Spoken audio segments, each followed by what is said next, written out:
Hello, today I'll be showing you how to get started on your very own LED board. First thing we gotta do is that we gotta check out our LED board. As you've seen, probably by now, LED boards have a silvery circle on them on one of the sides. We gotta make sure that this side is facing upright, like so. And if it's not, for example like this, just flip it around and we can continue. You should have been given an assortment of LEDs. You've been given some fast changing ones, some slow changing ones, some solid greens, some solid yellows, some solid reds, and some flicker yellows. A word of advice is that these LEDs have been mixed around, stepped on, or maybe even thrown. So some of them might be mixed around with the other ones, and some of them might just not work. And since you're designing your own board, you want it to look a certain way, right? So it's always best to check your LEDs before you put them in so that so your result actually looks like what you want it to look like. And there's a way to check them. So what we do is that we take a battery that's been given to us, and we take an LED. You probably noticed by now, these LEDs have a short pin and a long pin.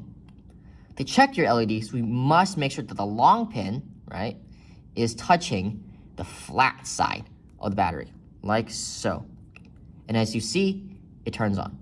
But some students accidentally do it the other way around, the short side on the flat side. And like you can see, it does not turn on. So if it doesn't turn on, just flip around, and if it turns on, then that's good. If it still doesn't turn on, then it might be a busted LED, fried, or burnt out, right? So then you can just toss it and get another one. As you can see, this one is a fast changing LED, right? Chosen from the fast changing side. And I'll pick one from the slow changing side right here. And as you can see, this one is a slow changing LED. And we take one from the solid side. So this would be a solid green. We check it, and this is a solid color that won't change. Let me put these back. Now we can actually get started on how to put these LEDs into your board. You've probably noticed by now that on the board, there's these circles and squares. As you can see, there's a square hole and a circle hole, right? There are for the LEDs. So as you can see, the LEDs, like I said before, have a long pin and a short pin.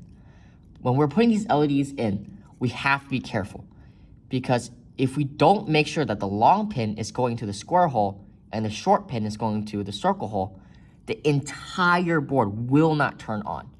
So whenever we're putting our LEDs in, we gotta make sure that we're doing it this way, like so. Long pin into square, short pin into circle, right?